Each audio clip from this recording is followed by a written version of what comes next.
من الشيطان الرجيم.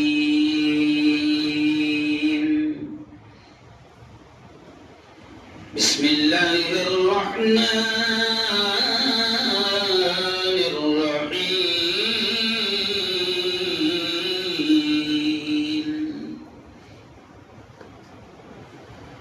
إنا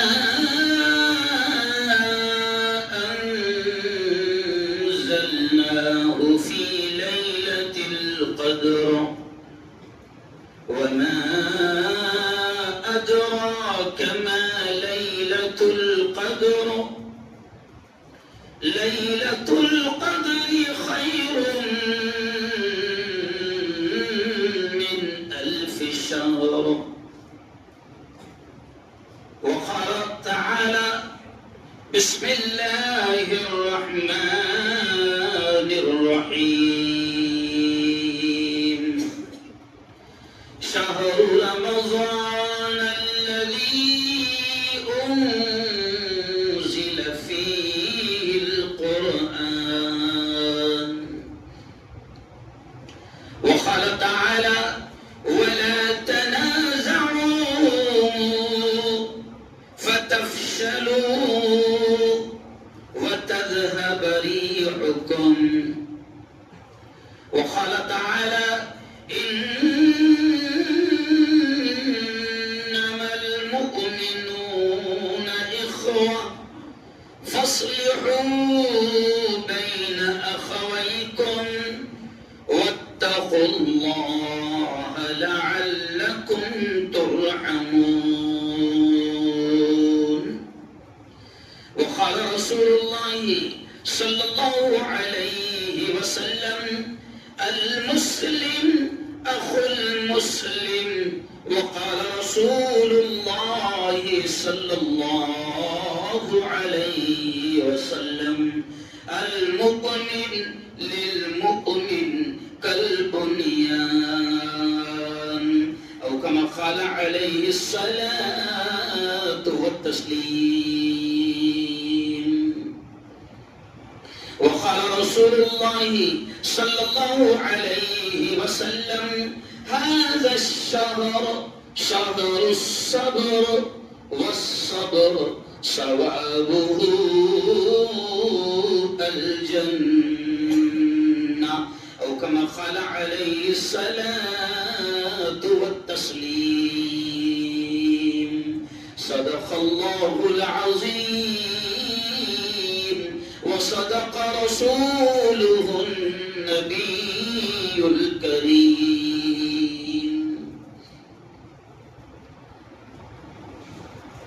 بڑا بدبخت ہے. اشعار پر دھیان دینا. میرے بیان کا خلاصہ ان اشعار میں آپ کو سمجھ میں آئے گا. بڑا بدبخت ہے، بدبخت، بدنصیب، یا جسے ہم اپنی زبان میں کہیں گے کم بخت، ہے نا.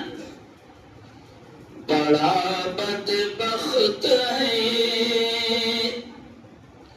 برسونے کی سے نہیں ملتا.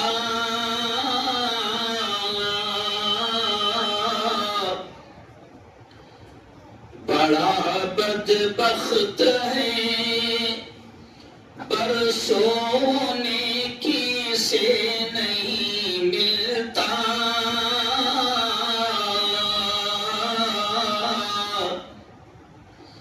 بہت نزدیک رہ کر بھی پڑوسی سے نہیں ملتا. جدا ہے مسجدیں، دل بھی جدا ہے، کیا کیا جائے.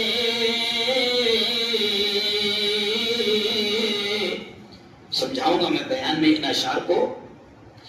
جدا ہے مسجدیں، دل بھی جدا ہے، کیا کیا جائے.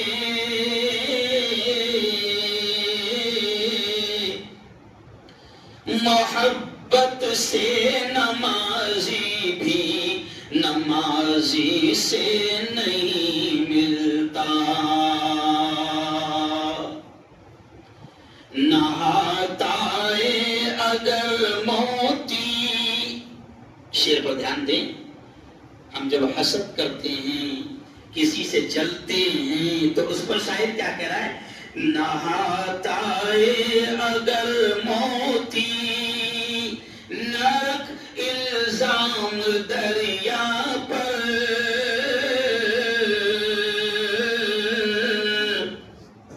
نہاتا ہے اگر موتی، نہ رکھ الزام دریا پر.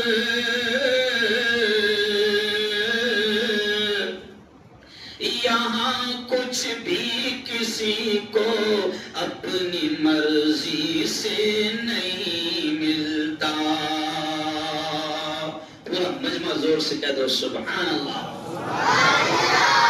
یہاں کچھ بھی کسی کو اپنی مرضی سے نہیں ملتا. اور مفتی صاحب آخر سے دیکھیں، بڑا پیغام ہے علماء کے لیے بھی.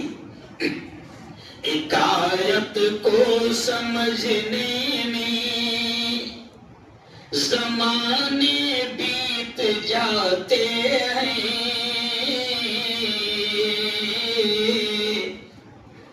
ایک آیت کو سمجھنے میں زمانے بیت جاتے ہیں.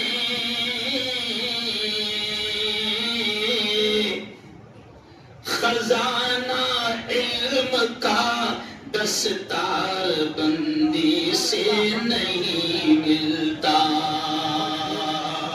خزانہ علم کا دستار بندی سے نہیں ملتا.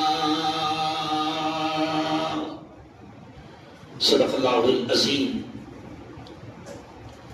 وصدق رسولہ النبی الکریم. بہت ہی قابل صد احترام بڑی تعداد میں میرے نوجوان دوستوں، اور مجھے خوشی ہے کہ بڑی تعداد جوانوں کی ہے، اور بڈھے اتنے ہی دکھ رہے ہیں جتنے اس ملک میں RSS والے ہیں. سمجھ گئے؟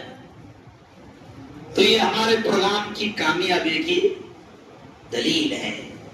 تو خیر، بہت ہی قابل صد احترام میرے نوجوان دوستوں، بزرگوں اور ساتھیوں، اور مجھے خوشی ہے کہ آج الحمدللہ میری قابل صد احترام مائیں اور بہنیں بھی بڑی تعداد میں ہیں.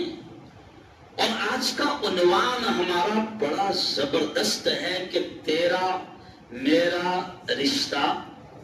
بولو، رشتہ کیا؟ تو اس پر میں بولوں گا انشاءاللہ، اور بہت اہم باتیں بولوں گا، اور پوری دنیا میں یہ پیغام جائے گا. اور آج بڑی اہم باتیں اللہ بلوائے گا. دیکھو بھائی، ہمارا ایک جملہ ہے کہ بلوانے والی ذات، زور سے بولو، کس کی ہے؟ یس، ہے نا؟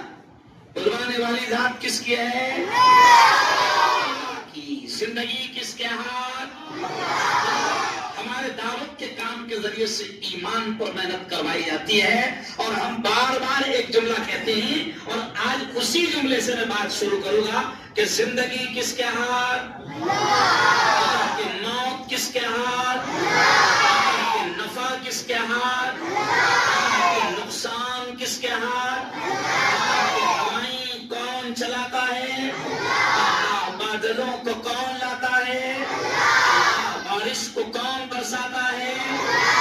یہ زمین اور آسمان کا پورا نظام اور پورا سسٹم کس کے ہاتھ میں ہے؟ تو جب سب اللہ کے ہاتھ میں ہے، تو ان چوروں کے ہاتھ میں کیا ہے؟ تو اچھا نہیں ہے. اس لیے آج بالکل بے خوف ہو کر اور اپنے ایمانی پاور اور ایمانی پیغام اور قرآن کا سندیش اور نبی کے پیغام کو ہم کو سننا ہے.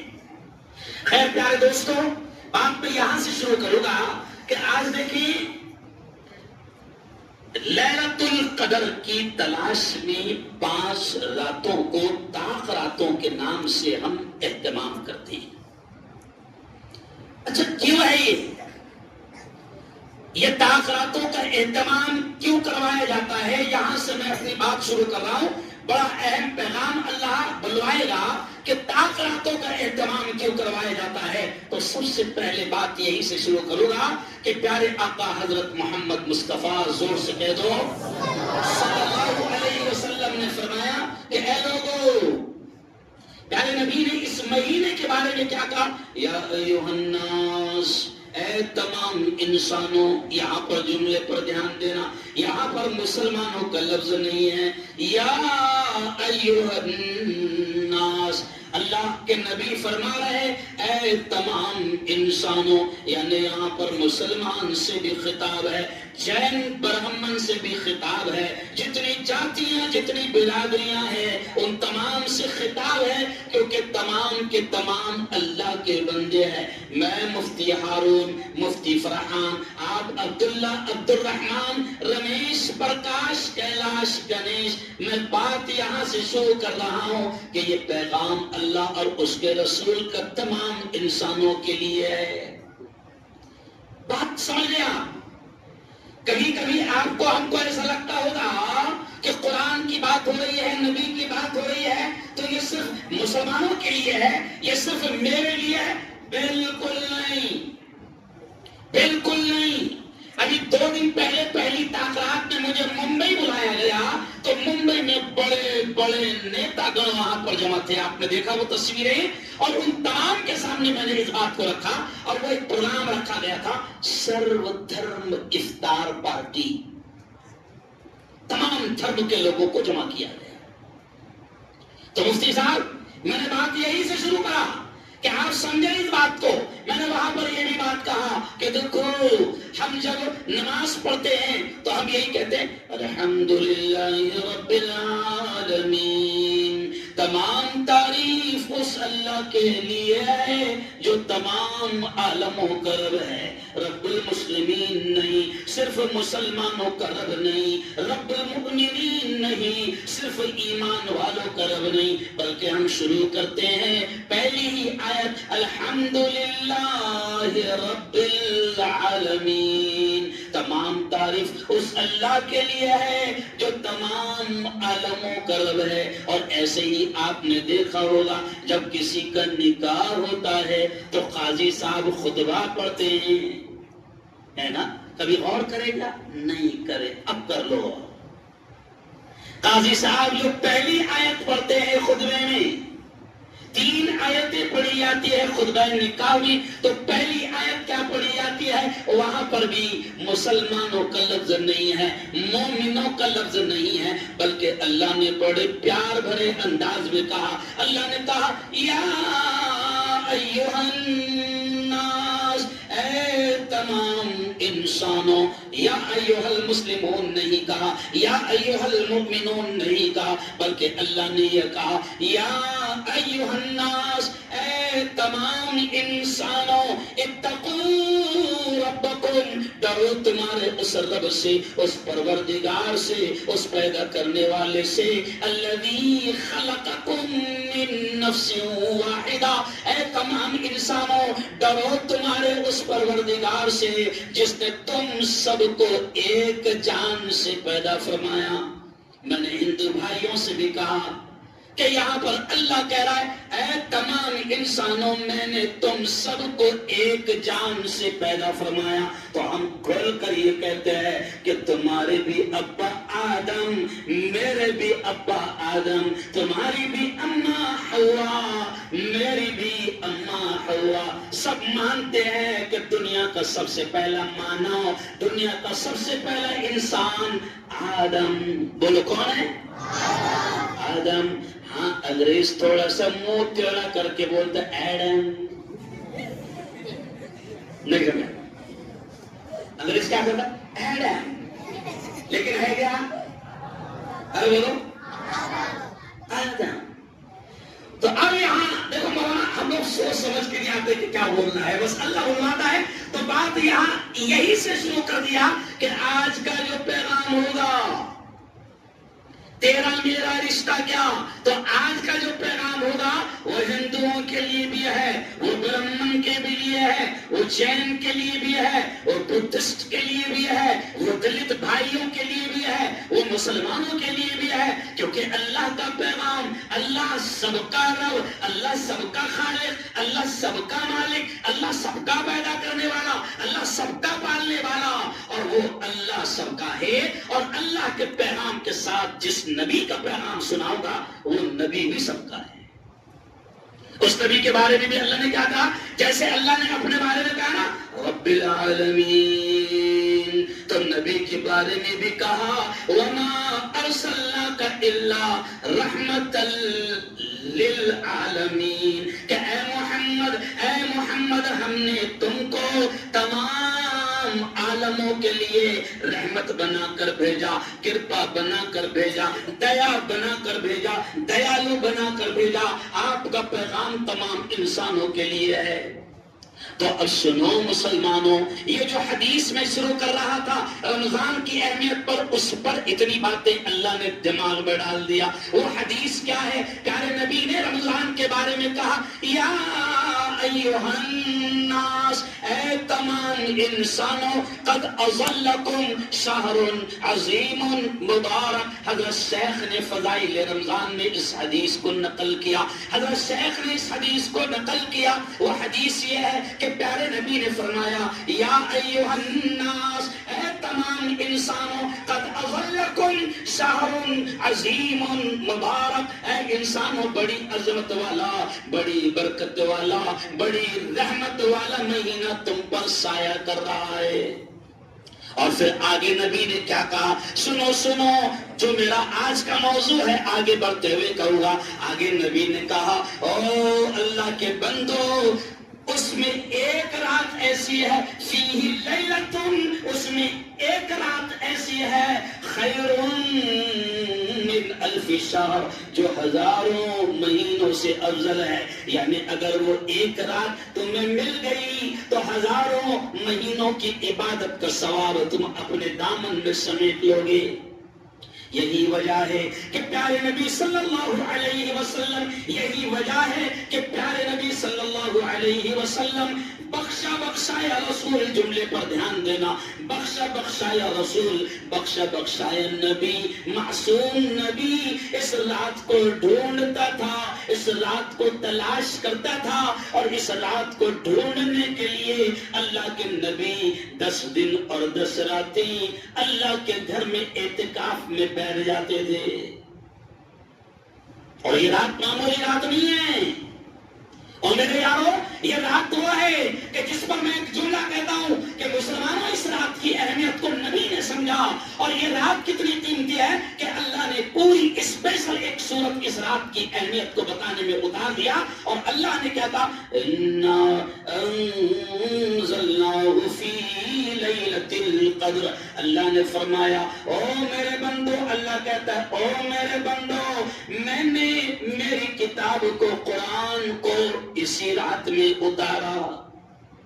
پھر آگے اللہ سوال کے انداز میں کہہ رہا ہے وَمَا أَدْرَاكَ مَا لَيْلَةُ الْقَدْرِ، او جلگاؤں والو، اللہ کہتا ہے او میرے بندو کیا تم جانتے ہو وہ لیلۃ القدر کیا ہے؟ نہیں جانتے۔ اللہ خود جواب دے رہا ہے لیلۃ القدر خیر من الف شہر، کہ وہ رات ہزاروں مہینوں سے افضل ہے۔ اور آگے پھر اللہ کہتا ہے کہ سنو وہ رات کتنی قیمتی ہے۔ اللہ کہتا ہے کہ اس رات میں تنزل الملائکہ، اس رات میں فرشتے زمین پر اترتے ہیں، والروح، اور ان کا باس، ان کا سردار جبرائیل بھی زمین پر آتا ہے۔ کیوں؟ اللہ کہتا ہے وہ رات کتنی قیمتی ہے۔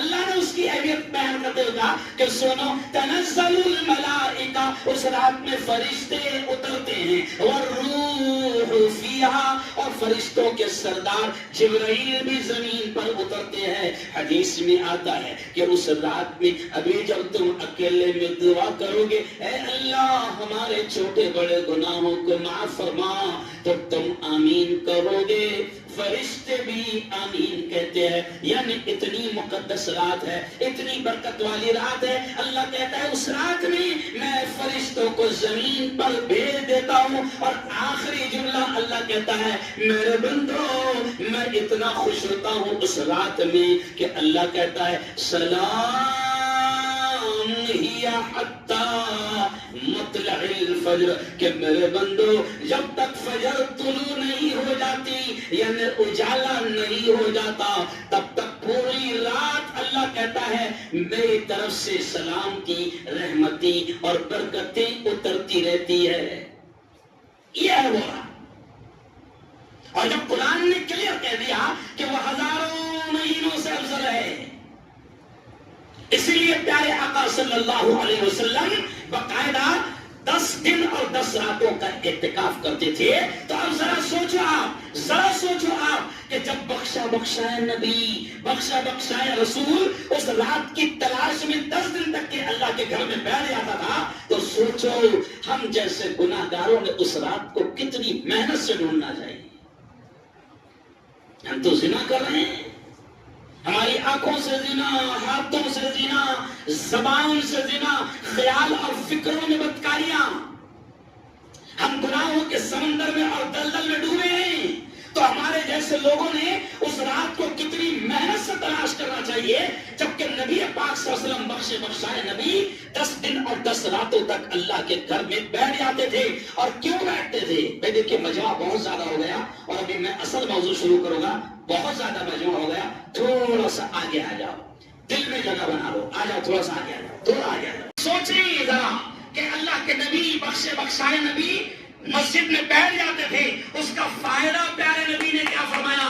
دیکھو سنو اس کا فائدہ پیارے نبی نے کیا فرمایا کہ جب کوئی اللہ کے گھر میں بیٹھ جاتا ہے تو وہ اللہ کا مہمان بن جاتا ہے۔ کس کا مہمان؟ اچھا مجھے ایک بات بتاؤ، یہ گھر کس کا ہے؟ اللہ کا۔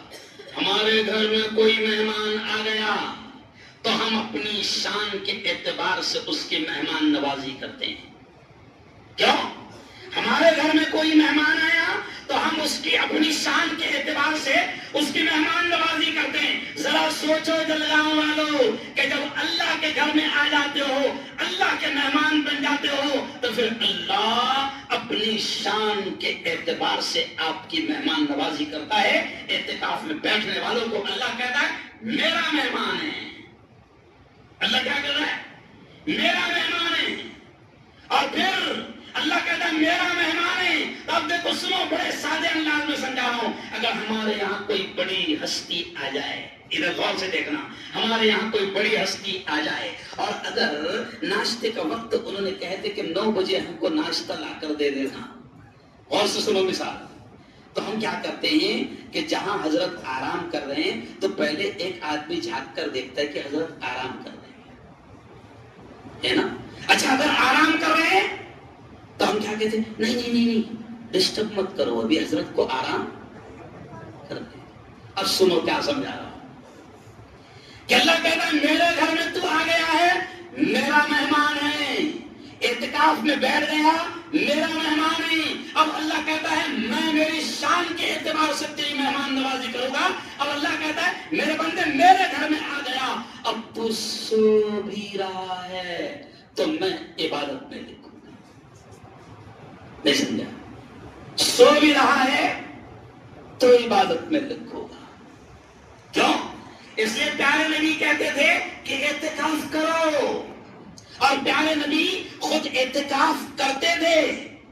اور یاد رکھو حضرت شیخ نے بڑا پیارا جملہ لکھا ہے کہ جب آدمی شب قدر کی تلاش میں مسجد میں بیٹھ جاتا ہے تو حضرت شیخ نے ایک عجیب جملہ لکھا ہوا نا، حضرت شیخ لکھتے ہیں کہ اعتکاف میں بیٹھنے والے کی مثال ایسی ہو جاتی ہے کہ تیرے در پر آیا ہوں کچھ لے کر جاؤ۔ جاؤ نہیں. کیوں؟ اگر کسی دروازے پر آپ نے دیکھے کوئی ضدی فقیر آ جاتا ہے, نہیں سمجھا, کسی کے دروازے پر اگر کوئی بہت کنجوس بھی ہے تو فقیر بھی کبھی کبھی تمہاری آتا کے لے کے جاتا. دیکھو تو حضرت صاحب کہتے ہیں کہ اعتکاف پہ بیٹھنے والا وہ اللہ کا مہمان ہو جاتا ہے, اور اب اس کی مثال ایسی ہو جاتی ہے کہ تیرے در پر آیا ہوں کچھ لے کر جاؤں گا. جب وہ اٹھتا ہے تو وہ شب قدر کو لے کر ہی جاتا ہے.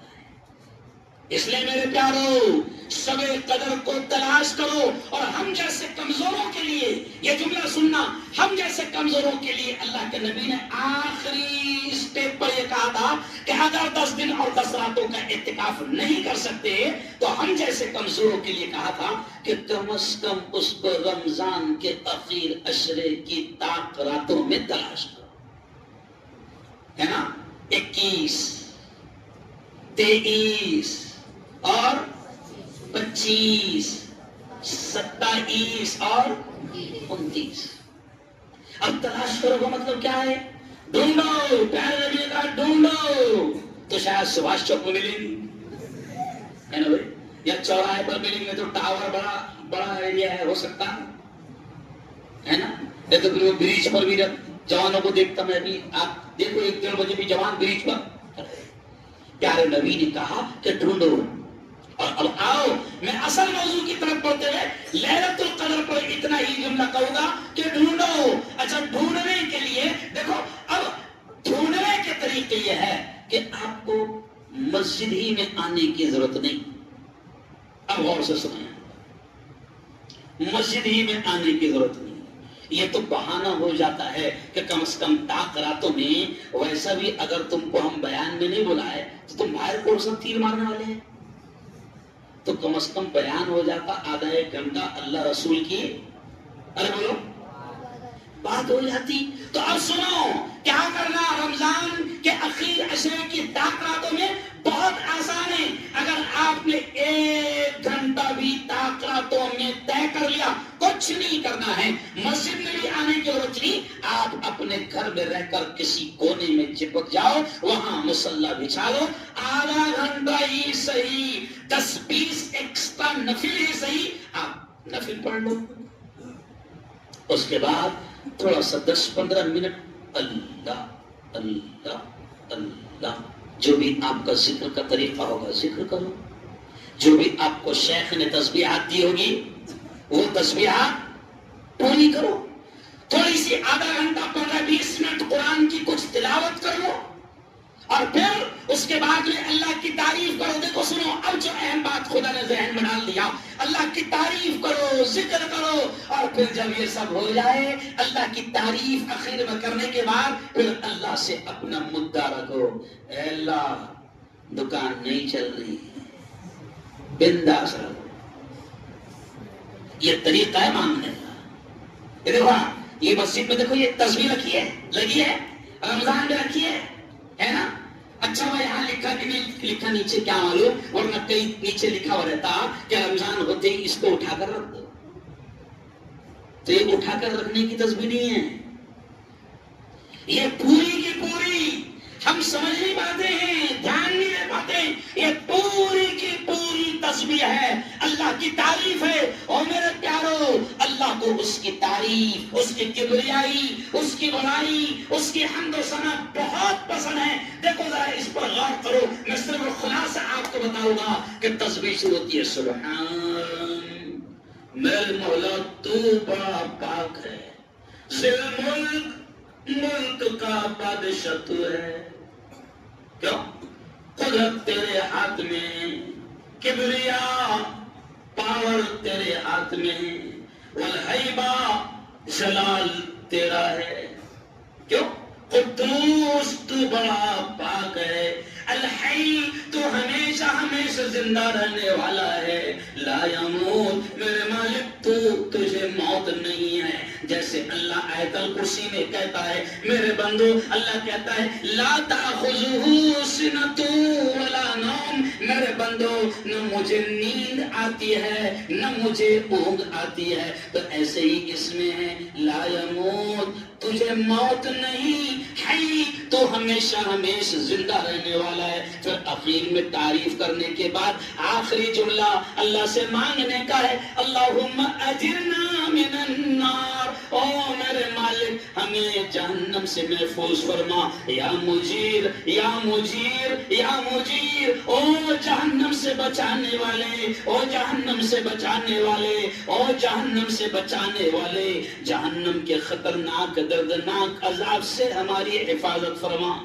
یہ دعائیں تو یہ طاقتوں میں 1 گھنٹہ، صرف اگر کوئی 1 گھنٹہ بھی جاگ جائے اپنے گھر میں اور تھوڑی بھی عبادت کر لے، اور اگر اس کی قسمت سے وہ رات شب قدر ہے تو اس کی پوری رات اللہ عبادت میں لکھے گا۔ یہ ہے اصل طاقتوں کا اہتمام، طاقتوں کا اہتمام۔ چلو آؤ، اب آج موقع اور محل کے اعتبار سے علماء کرام پورے ہندوستان میں کچھ نہ کچھ اہم موضوعات پر جو امت کے لیے ضروری ہے، ان موضوعات پر علماء کرام امت کی رہبری کر رہے ہیں۔ آج جو میں نے عنوان چنا نا کہ تیرا میرا رشتہ کیا، کیوں چنا؟ بہت اہم پیغام دینا چاہ رہا ہوں۔ اس وقت آپ دیکھیں کہ پورے دنیا کے جو حالات ہیں، عالمی حالات ہیں، گزشتہ کل جمعہ میں عیدگاہ میں بھی میں نے جمعہ کے بیان میں کھل کر یہ کہا کہ اس وقت جو عالمی حالات ہے وہ آپ کے اور ہمارے سامنے ہیں، اور بات اتنی میں صرف یہاں پر چھوڑوں گا کہ یاد رکھو دنیا کے ایسے ظالم، ایسے قاتل جنہوں نے 23 سالوں کے اندر، اب یہاں غور سے سننا، کہ جنہوں نے 23 سالوں کے اندر تقریباً 12 اسلامی ملکوں کو ختم کر دیا ہے۔ کون ہے ظالم؟ کون ہے وہ آتنکی؟ کون ہے وہ آتنکوادی؟ اور کمال کی بات یہ ہے کہ 23 سالوں میں مولانا انہوں نے 12 ملکوں کو ختم کیا، اسلامی ملکوں کو۔ ہم پڑھتے نہیں، ہم مطالعہ نہیں کرتے، ہم اسٹڈی نہیں کرتے، ہم حالات کی خبر نہیں لیتے، جبکہ پیارے نبی نے کیا فرمایا کہ پیارے نبی فرماتے مومن باخبر ہوتا ہے، مومن بے خبر نہیں ہوتا، مومن باولا نہیں ہوتا، مومن کو سارے حالات کی خبر ہوتی ہے۔ پیارے نبی نے تو ہماری تعریف کرتے ہوئے کہا کہ مومن اتنا ہوشیار ہوتا ہے، عجیب جملہ کہا پیارے نبی نے کہ مومن اتنا ہوشیار ہوتا ہے کہ ایک بل سے، جملے پر دھیان دینا، حدیث کے جملے ہیں، پیارے نبی نے فرمایا کہ مومن اتنا ہوشیار ہوتا ہے کہ مومن ایک بل سے 2 مرتبہ ڈسا نہیں جاتا۔ مطلب کیا ہے اس حدیث کا؟ یعنی مومن اتنا ہوشیار ہے کہ اگر کسی بل نے، کسی بل کے پاس اس کا پیر رکھا تھا یا انگلی رکھی تھی اور وہاں پر کسی کیڑے نے، کسی سانپ نے، کسی بچھو نے اس کو ڈس لیا، تو اب مومن اتنا ہوشیار ہے کہ اس کو معلوم ہو جاتا ہے کہ اس بل میں تکلیف دینے والی چیز ہے، اب مومن کبھی وہاں ہاتھ نہیں ڈالے گا۔ نہیں سمجھا؟ سادے انداز میں کہہ رہا ہوں، ڈیٹیل بہت خطرناک ہے، سمجھ آئے؟ لیکن میں ہنستے ہوئے کہتا ہوں کہ عجیب بات ہے مولانا، مومن اتنا باولا ہے ابھی فی الحال، نبی کہہ رہے ہیں کہ بڑا ہوشیار ہوتا ہے مومن، حالات کا اس کو علم ہوتا ہے، حالات سے باخبر ہوتا ہے، بڑا ہوشیار ہوتا ہے، ایک مرتبہ جہاں ڈسا گیا اس بل میں دوبارہ ہاتھ نہیں ڈالتا۔ لیکن عجیب مومن کا حال ہو گیا کہ وہ اتنا بے خبر ہو گیا کہ جس بل سے ایک بار ڈسا گیا بار بار وہی انگلیاں ڈالا۔ نہیں سمجھا؟ تو یہ باولے پن کی علامت ہوئی کہ نہیں؟ اور یہ علامت ہے کہ ہم بے خبر ہیں۔ یاد رکھو، اب جو جملہ بول رہا ہوں اس پر دھیان دینا، حالات کا مقابلہ، یہ جملہ سنو، حالات کا مقابلہ وہی لوگ کر سکتے ہیں جن کو حالات کی خبر ہو۔ ارے بھائی مارکیٹ پہ دھندا کون لوگ کر سکتے ہیں جن کو دھندے کی، ارے بولو معلوم۔ ابھی سادی مثال دیکھو، مجھے جانا ہے کاٹیا فیل سے، ادھر دیکھو، مجھے جانا ہے کاٹیا فیل سے ماسٹر کالونی، جملے پر دھیان دینا۔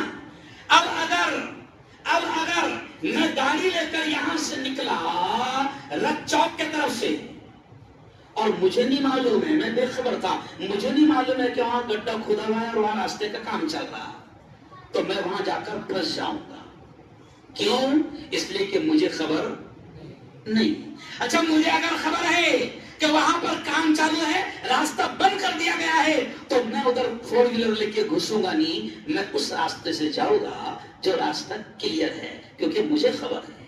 سادی مثال دی ہوں تو حالات کا مقابلہ وہی لوگ کرتے ہیں جن کو حالات کی خبر ہو۔ تو یارو اب سنو، یہ آج جو میں نے عنوان رکھا تیرا میرا رشتہ کیا، لا الہ الا اللہ، تو آج جو عالمی حالات چل رہے ہیں، میں بڑی خوشی کے ساتھ یہ کہہ رہا ہوں کہ جب حالات شروع ہوئے اور اس وقت جب میں نے میرے چینل پر بنداس خبر بول دیا اور ایران کے حق میں تھوڑا سا بول دیا اور میں نے دعا بھی کر دیا، تو بعد میں مجھے ایسا لگا تھا 4-5 دن 8 دن تک کہ کوئی کچھ بول ہی نہیں رہا ہے، لیکن اس کے بعد مسلح پر بیٹھ کر خوشی سے کہہ رہا ہوں کہ جو پہلے دن اللہ نے مجھ سے بلوایا تھا، پھر میرے تمام استادوں سے بھی اللہ نے وہی بلوایا، جمعیت علماء نے بھی وہی کہا، پڑوسی ملک مفتی طارق جمیل صاحب نے بھی وہی کہا، مفتی محمد تقی عثمانی نے بھی وہی کہا۔ اب کیا کہا وہ آگے سمجھاؤں گا۔ اور پھر آل انڈیا مسلم پرسنل بورڈ نے بھی کہا، کیا کہا وہ پیغام نہیں، مولانا طارق عثمانی، مولانا طارق جمیل، مفتی تقی عثمانی، جمعیت علماء، آل انڈیا مسلم پرسنل بورڈ، تمام لوگوں نے مسلمانوں کو یہ پیغام دیا۔ کیا پیغام دیا؟ کہ مسلمانوں، یہ حالات ایسے نہیں ہیں کہ آپ شیعہ اور سنی کے نام پر یا مسلک اور جماعتوں کے نام پر آپس میں آپ لڑائی کرو، کیونکہ اس وقت جو ظالم ہیں، جو قاتل ہیں، ان کا پلان چھوٹا موٹا نہیں ہے۔ وہ جو اسرائیل ہے نا، اسرائیل، اس کا پلان چھوٹا نہیں ہے، سن لو، یہ بات جلدی سامنے نہیں آتی۔ اس کا پیغام اور اس کا پلان اسرائیل کا کیا ہے؟ گریٹر اسرائیل، یعنی فلسطین سے لے کر اس کتے کا پلان ہے مکہ اور مدینہ تک قبضہ کرنا۔ گوگل پہ جاؤ اور گوگل پہ سرچ کرو اسرائیل کا گریٹ اسرائیل پلان میں کون کون سے ایریا شامل ہے، تو گوگل خود آپ کو بتا دے گا۔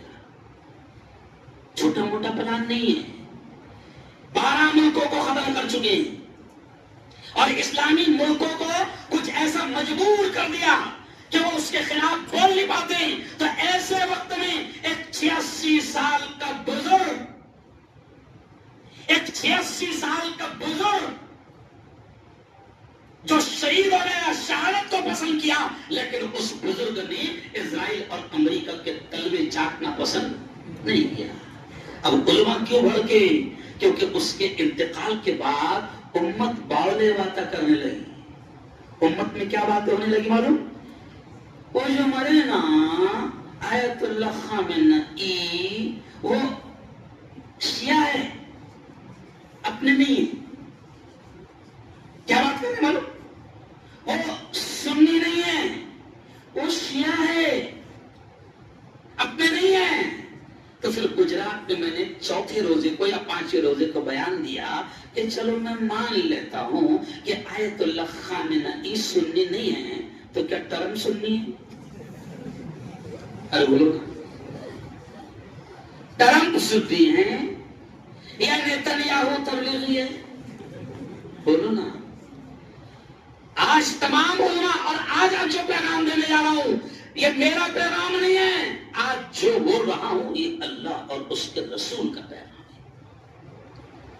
قرآن نے صاف کہا، اور آج علماء آپ کو یہ دعوت دے رہے کہ مسلمانوں، اس وقت اس بزرگ نے جو ہمت کیا ہے اور اس نے جو ڈیرنگ کیا ہے کہ دنیا کے سب سے بڑے آتنکیوں اور دنیا کے سب سے بڑے ظالموں کے سامنے اس نے آنکھوں میں آنکھ ڈال کر بات کیا۔ اور کون سے ظالم جنہوں نے 23 سال میں 1 2 10 20 لاکھ نہیں، 1.25 کروڑ مسلمانوں کا خون بہایا۔ سمجھ آپ؟ Donald Trump, Bill Clinton, George Bush, Barack Obama, یہ دیکھو میں ڈائریکٹ نام کے ساتھ میں نام لے کے بولتا ہوں نا، میں کل بھی میں نے نام لے کے بس دعا کرا، مجھے کوئی ٹینشن وینشن نہیں ہے، تم کو ہوا تو بولو نہیں۔ ان چاروں نے، اور کمال کی بات ہے کہ پوری دنیا ان کو آتنکوادی بولنے کو تیار نہیں۔ ان 2.5 سالوں میں سنو اور میرے مسلمان بھائیوں، ان 2.5 سالوں میں، صرف 2.5 سالوں میں انہوں نے غزہ اور فلسطین میں 1.5 لاکھ مسلمانوں کو شہید کیا ہے، جن میں سے 27,000 تو بچے ہیں، 25,000 سے زیادہ عورتیں ہیں۔ غزہ کو پورا تباہ کر دیا۔ غزہ کو جب تباہ کیا، پوری دنیا خاموش، کسی کو انسانی حقوق اور ہیومن رائٹس، ارے یہ آدمی آئی، اور جیسے ہی ایران نے بمباری کیا تو پھر ایران کا حال یہ ہو گیا کہ نہیں ظلم کر رہا ہے، بم برسا رہا ہے۔ اب ہیومن رائٹس کی جتنی تنظیمیں ہیں، انسانی حقوق کی جتنی بات کرنے والے وہ بھی، ارے بولو، منہ کھول رہے ہیں، کیوں؟ اور اپنے والا بھی گیا وہاں پر، نہیں سمجھا؟ اور اپنے والے نے وہاں کیا بولا؟ کیا بولا؟ اسرائیل از مائی فادر۔ میں نے کہا تیرا باپ ہے وہ، ہمارا نہیں ہے۔ کیا کہا معلوم اس نے؟ اسرائیل از مائی فادر لینڈ، اسرائیل میرا باپ ہے۔ تو کل بھی عیدیان میں نے بولا تیرا باپ ہے، ہمارا نہیں ہے۔ ہمارے نبی نے کلیئر طور سے کہا، یہ جملہ سنو، ہمارے نبی نے کیا کہا کلیئر طور سے؟ انصر اخاک ظالما او مظلوما۔ ہمارے نبی نے فرمایا مدد کر تیرے بھائی کی، چاہے وہ ظالم ہو یا مظلوم ہو۔ صحابہ نے پوچھا حضور مظلوم کی مدد تو سمجھ میں آ گئی کہ اس پر ظلم مت ہونے دو، ایسے اس کی مدد کرو، ظالم کی مدد حضور کیسے کرنا، ظالم کی مدد کیسے کرنا؟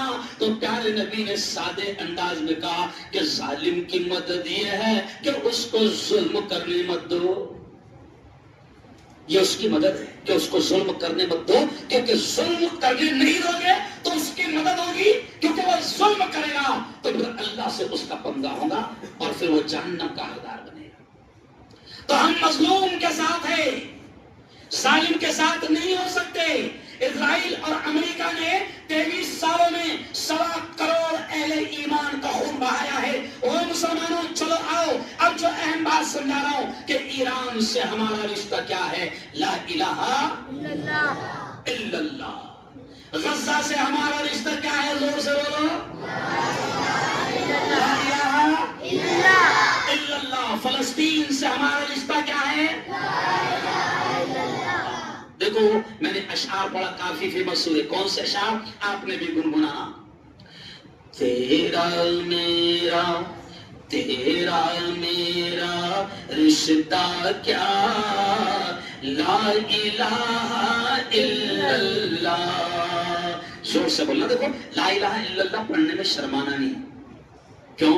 چغلی کرنے میں نہیں شرماتے، باولے باتیں کرنے میں، ارے بولو، نہیں شرماتے، ٹرے پنے کرنے میں، بولو نا بولو نا۔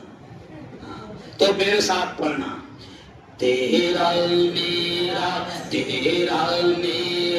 رشتہ کیا، لا الہ الا اللہ۔ آپ کا مجھ سے، میرا آپ سے رشتہ کیا،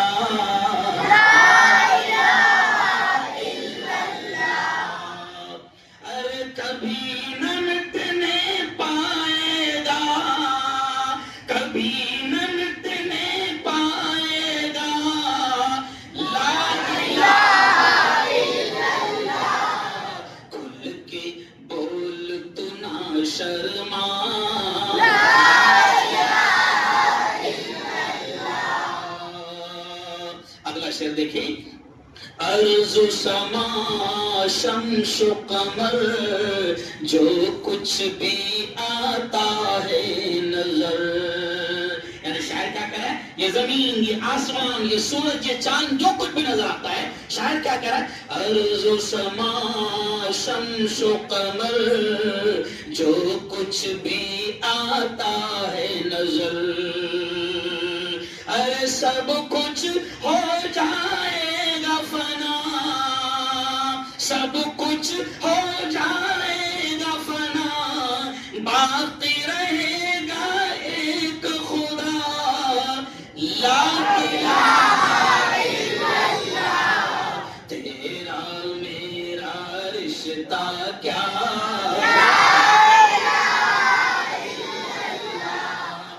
خصص میرا رشتہ کیا،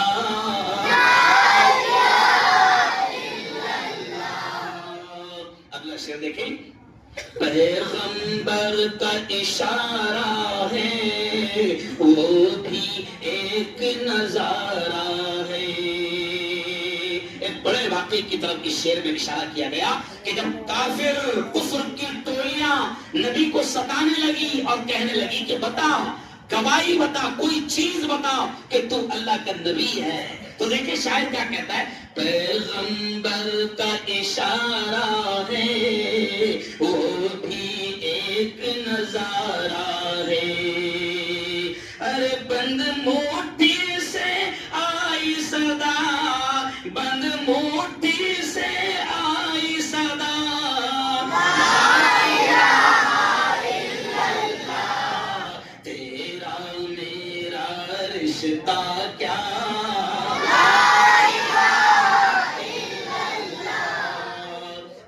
شعر دیکھیے بڑا پیارا ہے، صحابہ کی قربانیاں، کہ صحابہ نے لا الہ الا اللہ کو کتنی قربانیوں کے ساتھ بولا ہے، تو دیکھیں شاعر کیا کہہ رہا ہے، کسی نے تپتے انگاروں پر، ذرا حضرت بلال کو یاد کرو، کسی نے تپتے انگاروں پر، کسی نے تیغ کی دھاروں پر، کسی نے تپتے انگاروں پر، کسی نے تیغ کے دھاروں پر، کسی نے سولی پہ چڑھ کے کہا، کسی نے سولی پہ چڑھ کے کہا، لا الہ الا اللہ، فلسطین سے میرا رشتہ کیا، لا الہ الا اللہ۔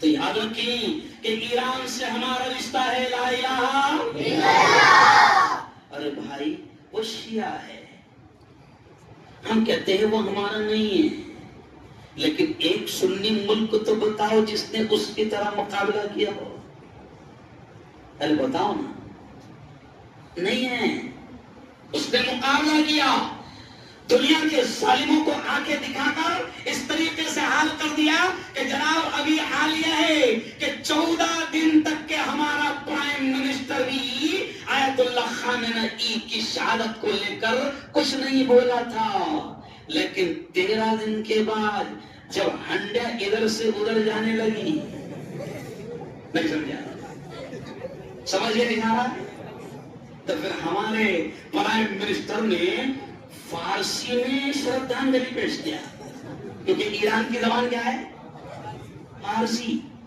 فارسی میں لیٹر لکھا کہ جو ہوا اچھا نہیں ہوا، آیت اللہ خامنئی کی شہادت پر ہمیں بڑا ارے بولو افسوس ہے، اور تھوڑا سا گیس کا راستہ کھول دے،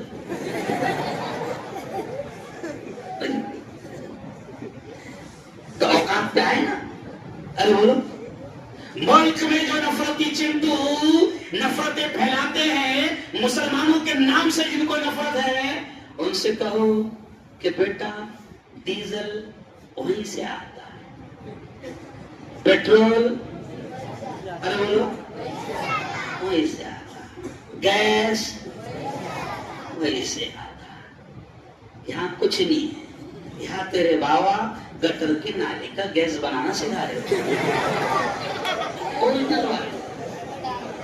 او مسلمانوں، ہنستے ہنستے اب جو پیغام دے رہا ہوں یہاں سے اہم پیغام لے کر جانا، میں سمجھتا ہوں مفتی فرحان صاحب آج اگر میرے بیان کو ہم سمجھ گئے تو قسم اللہ کی کھا کر اللہ کے گھر میں کہہ رہا ہوں کہ ہمارے دل بڑے ہو جائیں گے، ہم سب کو قبول کریں گے، سارے مسلک ساری جماعتیں سب ہمارے ہیں۔ سنو مسلمانوں، اللہ نے کیا کہا، یہ جملہ سنو، اللہ نے کیا کہا، وَلَا تَنَازَعُوا، آپ آپس میں جھگڑنا مت.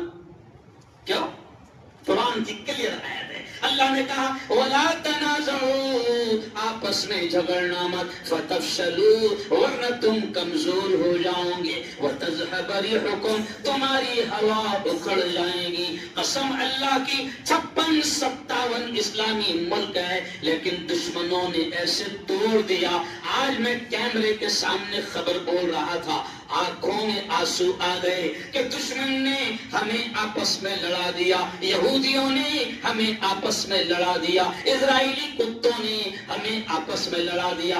آج بڑی ڈینجر خبر میرے سامنے آئی، میں بول رہا تھا میری آنکھوں میں آنسو آ گئے کہ پاکستان نے افغانستان پر بمباری کر دی. اب ادھر بھی مسلمان ادھر بھی مسلمان، مارنے والا بھی مسلمان مرنے والا بھی مسلمان. پھر اس نے بھی نہیں چھوڑا، اس نے بھی زبردست انداز میں بمباری کر دی. اب یہ مثال میں کیوں دے رہا ہوں کہ عجیب بات ہے، دشمن ہمیں لڑا رہا ہے مسلک کے نام پر، جماعتوں کے نام پر، فرقوں کے نام پر، قبیلوں کے نام پر، خاندانوں کے نام پر دشمن ہمیں لڑاتا ہے.